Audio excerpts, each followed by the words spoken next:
A preocupação é uma forma de medo, e todas as formas de medo produzem fadiga. O homem que aprendeu a não ter medo percebe como a fadiga da vida cotidiana diminui enormemente. Esse cara era matemático, filósofo. Se você pesquisar um pouquinho sobre a vida desse cara, você vai ver que esse cara era bem... Ele tem umas frases que eu particularmente gosto bastante. E como gosto bastante dessas frases, tenho procurado, quando dá um tempinho, eu tenho dificuldade... Eu, por exemplo, tenho uma dificuldade de leitura. Talvez por ser da área de exatas, eu tenho dificuldade de ler mais, gostaria de ler mais. Esse gostaria também é sem vergonhice, né? Porque se professor, se gostaria, vai lá e lê. Se você falar isso para mim, você está coberto de razão. Mas tenho lido um pouquinho mais sobre esse cara, e esse cara tinha uns comportamentos bem legais. Ele era muito racional, né? Ele, durante a vida dele, ao mesmo tempo que ele, em determinado momento, ele se dizia socialista, em outro determinado momento ele se dizia liberal, em outro determinado momento ele passou por todas as crises existenciais, ele foi para um lado, foi para o outro, e no final da vida ele dizia que ele, na verdade, ele já tinha sido de tudo e não tinha ido a fundo em nada. Porque toda vez que ele ia a fundo, ele percebia que não dá para você ter uma coisa só para você acreditar. Que ser inteligente é você olhar todas as coisas e você avaliar de todas as coisas boas e coisas ruins. E quando a gente fala de fadiga, é interessante como vocês conseguem, todos nós, né? Nós temos uma capacidade de dormir e acordar cansado. Vocês perceberam? Professor, todo mundo está balançando a cabeça aqui. Você dorme e acorda cansado. É incrível. Com 17, com 18, com 19, com 20 anos. E não adianta, né? Você toma remédio, você toma vitamina, né? Toma esses monte de negócio que vocês tomam, whey, não sei o quê. E Furioso. Fiz propaganda aqui, ó. O pessoal podia me patrocinar, o pessoal. Furioso. Né? Professor, eu estou numa fase que agora eu compro aqueles de litro. Né? E aí você começa a perceber que não vai, não resolve, não adianta. Você dorme e acorda cansado. Como é que você pode acordar cansado com 19, 20 anos, gente? E você acha que está tudo bem.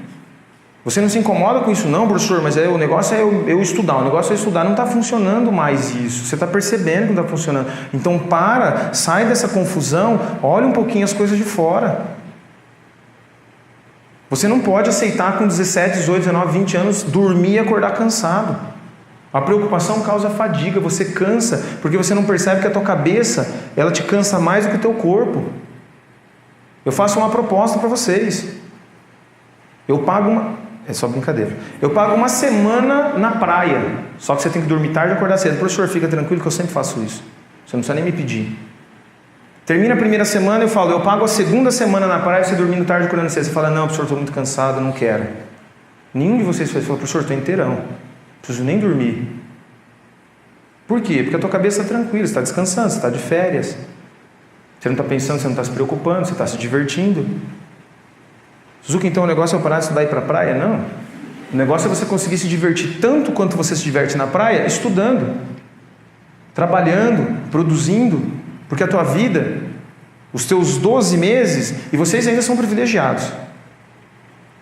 Porque quando nós estamos estudando, nós estudamos 10 meses e meio, descansamos de 1 mês e meio a 2. Muitos de vocês aqui serão profissionais liberais, médicos, advogados, engenheiros. Muitos de vocês estão tentando medicina. Qual que vai ser as suas férias? Porque médico, quando tem férias, não ganha. E muitas vezes, quando você não ganha, você não quer ter férias. E por isso muitos médicos tiram poucas férias. E pior, quando tiram férias, ficam preocupados porque não estão ganhando. Estou gastando e não estou ganhando. Então percebam que não adianta você achar que porque quando você passar no vestibular as coisas vão mudar. Empresário tira férias? Pais de vocês, eu estou vendo que tem filhos dando risada, né? Porque o pai tira férias e fica com o celular na praia, resolvendo os problemas da empresa. Daí você fala, pai, vamos para o mar, não posso, estou esperando uma ligação. Pai, vamos jogar uma bolinha ali na areia, não posso, estou esperando uma ligação do fornecedor, estou esperando uma ligação do meu sócio, estou esperando uma ligação disso aqui. Então quer dizer, se você não tomar cuidado com você mesmo, a sua vida vai ser uma desgraça sempre, se você não tomar cuidado.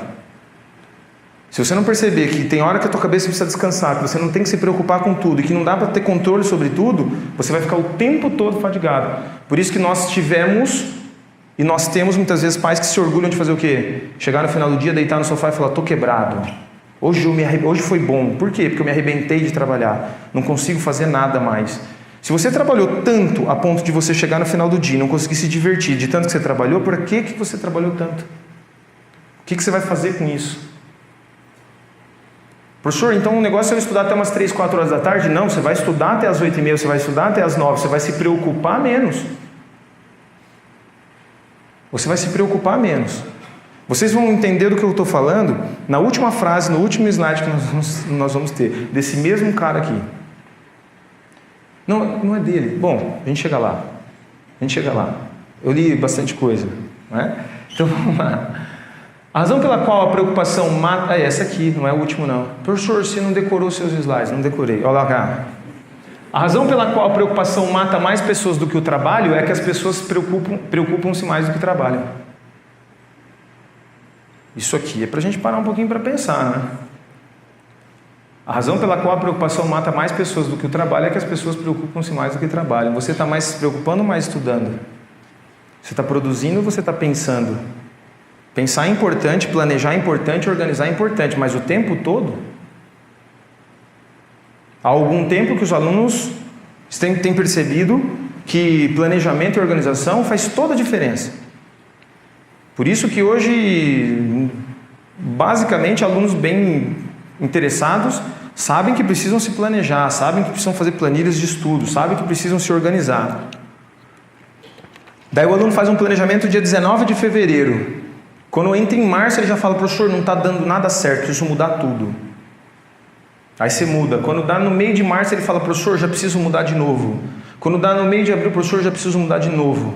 Aí em fevereiro o foco era o UEL, em março o foco é federal, em abril o foco é a PUC, em maio o foco já mudou de novo. Você não consegue, por quê? Porque você fica mudando o seu planejamento. Porque você acha que não precisa produzir, só precisa organizar, só precisa planejar. Né? Isso acontece em muitos lugares, não só nos estudos. Tem empresas, por exemplo, que tem mais reunião do que produção. O que os caras se reúnem é uma grandeza. Aí reúne, discute, fala tudo muito bonito, e na hora de fazer ninguém faz nada. Então a gente tem que tomar cuidado com isso. Porque também a gente não pode virar uma coisa assim, vamos planejar, vamos organizar, vamos planejar, vamos organizar, e na hora de sentar a bunda na cadeira e produzir, a gente não senta e produz. Por quê? Porque você fica preocupado o tempo todo, professora, que eu fiz um planejamento, eu não tenho certeza se vai dar certo. É que eu estou preocupado se eu vou conseguir terminar todos os conteúdos. É porque eu estou preocupado para saber se vai dar tempo de fazer todas as coisas. Presta atenção numa coisa. Então, estamos entrando numa fase em que vocês começam a ter... Porque, vamos lá, se vocês não concordarem comigo, eu estou aberto a vocês falarem assim, não, professor, eu vou falar uma coisa aqui para você, dá um microfone aí que você está falando só besteira. Mas vocês vivenciaram os primeiros meses de estudo de vocês. As primeiras semanas é uma maravilha. Uma maravilha, as primeiras semanas, nossa, é uma delícia. Por quê? Os professores, quando entram nas primeiras semanas, os professores, eles primeiro, na primeira semana todo professor se apresenta, começa mais tranquilo, vai o conteúdo mais devagar, os conteúdos são mais básicos, são conteúdos que normalmente você domina mais. Então as primeiras semanas dão uma sensação deliciosa. Por quê? Porque você termina de fazer todos os exercícios da apostila e sobra tempo para fazer um monte de coisa. Aí você estuda outro conteúdo, você puxa o conteúdo do ano passado, você começa a resolver prova, e a hora que você vê ainda é 8 horas da noite, 7 horas da noite, e você ainda está com fôlego, e você está com vontade de estudar, então é uma maravilha. A coisa começa a caminhar e é óbvio, gente, vocês sabiam que isso ia acontecer. Porque isso é óbvio, isso é claro, isso é evidente, que os conteúdos vão ficar mais difíceis, que os conteúdos vão começando a acumular, que os professores vão ganhando velocidade, que você tem cada vez mais carga de coisas para fazer, e que de vez em quando vai surgir um médico para você ir, um dentista para você ir, um compromisso para você participar, uma aula a mais para você assistir, uma geografia, história do Paraná, uma aula de atualidade, uma aula de obras. Você sabia que isso ia acontecer, mas a gente faz o quê? Professor, já estou estressado, porque agora eu não sei se vai dar tempo de terminar todos os exercícios da apostila. Vamos lá, precisa terminar todos os exercícios da apostila? É isso que vai fazer você... Eu dou aula de matemática há 15 anos e eu não sei tudo sobre matemática. Todo ano que eu dou aula, eu aprendo alguma coisa. Às vezes eu estou preparando uma aula e falo, nossa, eu nunca tinha pensado que dá para falar desse jeito. Nossa, eu nunca tinha pensado que esse exercício dá para fazer daquele outro jeito. Todo ano eu aprendo alguma coisa. E eu só faço isso. Há 15 anos. E aí você começou a estudar 2, 3 anos, 4 anos, 5 anos que seja... E você acha que você já tem que... E você não faz só isso, você faz matemática, física, química, sociologia, história. E aí você acha que você tem que saber tudo sobre tudo? Então, gente, chegou nessa fase, e essa fase é muito importante, porque aí você fala assim, professor, eu estou preocupado. Aí você fala, preocupado com o quê? Não, é porque está tendo muita aula extra. E daí, quando está tendo muita aula extra, eu acho que eu não vou conseguir dar conta de fazer todos os exercícios da apostila, mais assistir às aulas, mais estudar os exercícios das aulas que vão ser ministradas, mais resolver provas anteriores. É claro que não vai. É óbvio que não vai. Ninguém vai conseguir fazer tudo isso. Então, se é óbvio, se é claro, ninguém vai fazer tudo isso, você tem que ter as suas prioridades. Porque se você não organizar e não trabalhar com as suas prioridades, você só vai ficar preocupado. Aí você fala assim, Suzuki, eu estava pensando assim, e aí, percebam que aí essa preocupação vai virar ansiedade. Porque o seu medo é não passar no vestibular. O seu medo é o seu pai brigar com você porque você não passou no vestibular. O seu medo é o seu tio de novo no jantar de Natal perguntar, ainda não passou? O seu medo é o seu amigo encontrar você e falar, eu já estou na faculdade. Você ainda está no cursinho? O cara sabia. As pessoas são maldosas também, né? Desgraçado o cara que faz isso. Ele sabe que está no cursinho e fala, você está no cursinho? É sacanagem. Mas você tem que estar preparado, porque você sabe que as pessoas vão fazer isso com você. Então o seu medo é esse.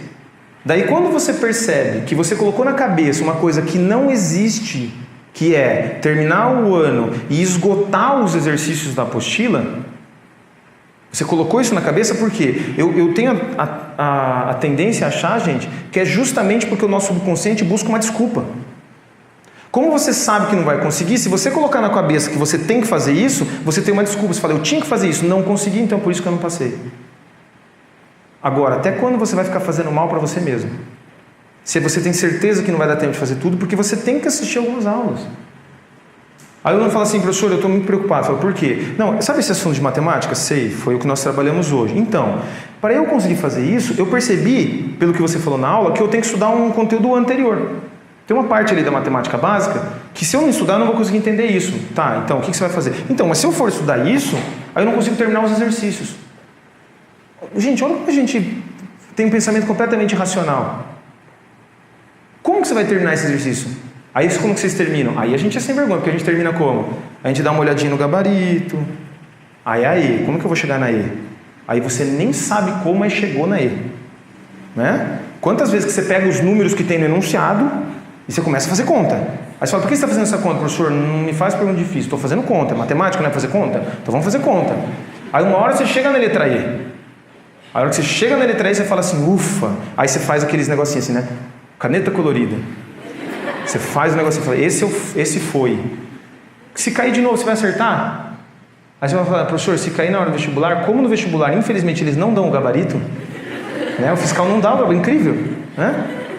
Olha que crueldade, eles dão a prova e não dão o gabarito, né? Como ele não dá o gabarito, essa técnica milagrosa não funciona.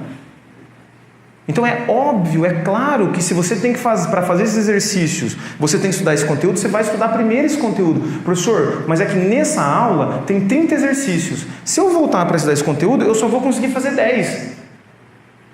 Você só vai fazer 10. Se conseguir fazer só 2, você vai fazer só 2. Se conseguir fazer nenhum, nessa semana você vai fazer nenhum. Aí na semana que vem, a hora que sobrar um tempo, ou num final de semana, mas aí no final de semana, aí você tem que me dizer se você está com vontade ou se você não está com vontade. Porque também você tem que escolher. Porque se é para passar no vestibular, é para passar no vestibular. Então eu sacrifico essa 1h30 que eu estou reservando para essa matemática, para estudar essa matemática básica, para conseguir fazer esta aula.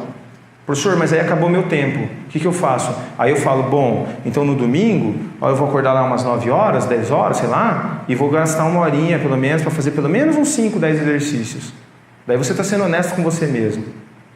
E se você está sendo honesto com você mesmo, você fica menos preocupado, porque você percebe que uma hora a coisa vai acontecer. Quando você começa a fingir que você está estudando, fingir que você está aprendendo, claro que você vai ficar preocupado. Porque você não sabe se a coisa vai acontecer, você não sabe se a coisa vai para frente, se a coisa vai deslanchar. Então, gente, aí você vai falar assim, professor, mas se tem alguns conteúdos, sei lá, física, vou sair da matemática, vou para uma mais fácil. Física, né? Professor, física, eu tenho a sensação de que talvez eu vou gastar o ano inteiro estudando coisas básicas. Qual é o tempo correto para eu estudar uma parte básica de um conteúdo que eu acho mais difícil? O tempo correto é o tempo que for necessário. O tempo correto, gente, é o tempo que for necessário. Eu não vejo alunos para passar, por exemplo, na Unicesumar, gabaritando a prova. Eu não vejo necessidade para passar na PUC, na Federal do Paraná, na FUVEST, na UEM, eu não vejo necessidade do aluno gabaritar a prova. Se o aluno não precisa gabaritar a prova, significa que você vai passar no vestibular antes de saber tudo sobre todos os conteúdos. Você pode ter certeza disso, você vai passar no vestibular antes de saber tudo sobre todos os conteúdos. Então você vai fazer as coisas com a maior qualidade possível, dentro do tempo possível. Eu costumo dizer que não adianta você ver tudo e aprender nada, e é muito melhor você ver menos e aprender mais. Então, entre você ver 100% do conteúdo e aprender 20% dos 100%, é melhor você ver 60% e aprender 80% dos 60% que você fez. Vocês são muito melhores em matemática do que eu e sabem que 20% de 100% é menos do que 60% de 80% ou 80% de 60%. Então toma cuidado com o que vocês estão fazendo e como que vocês estão caminhando. Professor, já me deu um nervoso aqui porque eu não sei calcular isso. Depois, não é para você... Eu já fiquei preocupado. Se precisar no final, você me pergunta, a gente faz junto. Não vamos ficar preocupados com isso agora não. Não consigo mais prestar atenção na palestra, professor, enquanto você não... Tudo bem, 80 sobre 100, vezes 60 sobre 100. Tranquilinho? Vai dar 48%. 20% de 100% vai dar só 20%. Certo? 20 sobre 100, vezes 100 sobre 100, 100 sobre 100 é 1, vezes 20, resolvido, certo? Então não tem mais por que ficar preocupado. Bom, dicionário, tem uma coisa boa, porque tem gente que fala assim, eu sou ansioso. Eu faço isso com todos os alunos. Então quando você vier falar para mim que você tem alguma coisa, estude sobre essa alguma coisa que você tem. Porque senão vira, porque aí você não sabe porque as pessoas falam que é frescura. Uma vez um aluno chegou para mim e falou, professor, eu queria que você me ajudasse. Eu falo, sem problema, é que eu não quero mais fazer medicina, eu quero fazer ciências sociais. E eu queria que você me ajudasse a convencer o meu pai. Eu falei, por que você quer fazer ciências sociais? Onde você quer fazer ciências sociais? Com o que você vai trabalhar quando você fizer ciências sociais? Quais projetos que você pode desenvolver? Aí ela ficou olhando para mim e falou, sei lá. Eu falei, então eu não te ajudo. Uma aluna chegou para mim em 2015 e falou assim, professor, eu não quero mais fazer arquitetura. Ela estava na UEM 13 vagas, ela estava em 17º, 18º. E ela falou, porque eu quero estudar música. Eu falei, você me ajuda a convencer meu pai? Eu falei, onde você vai estudar música? Como que você vai trabalhar com música? E aí ela falou, professor, eu tenho uma escola em São Paulo de música que eu pesquisei, a escola é tal, custa tanto. Eu faço isso, eu vou fazer aquilo, eu vou viajar para lá e vou estudar. Tudo que ela falou até hoje aconteceu. Exatamente o que ela falou. Ela ia para São Paulo, ela ia estudar numa faculdade. Naquela faculdade ela já sabia que tinha um tipo de um estágio. Era um tipo de um estágio que levava ela a participar de uma companhia de teatro e que fazia musicais e que ela ia ser artista dessa companhia. E hoje ela é artista dessa companhia. Eu sigo o Instagram dela, toda hora ela posta fotos muito bonitas dos espetáculos que ela apresenta em São Paulo. Então há uma grande diferença entre você ter sonho e você ter projeto. Há uma grande diferença entre você ter um sonho e você ter um projeto. Então quando você chegar para mim e disser assim, professor, eu quero uma coisa, você tem que estudar sobre o que você quer. Então tem aluno que chega e fala, professor, eu sou ansioso. Eu pergunto, o que é ansiedade? Eu não sei, então como é que você é? Como é que você tem uma coisa que você não sabe o que é? Eu tenho ansiedade, professor. Então o que é ansiedade? Eu não sei. Qual que é o significado da palavra ansiedade? Também não sei. Então o dicionário é uma coisa incrível. Ele tem o significado das palavras. Não sei se vocês já perceberam, mas o dicionário tem o significado das palavras. Então vamos lá.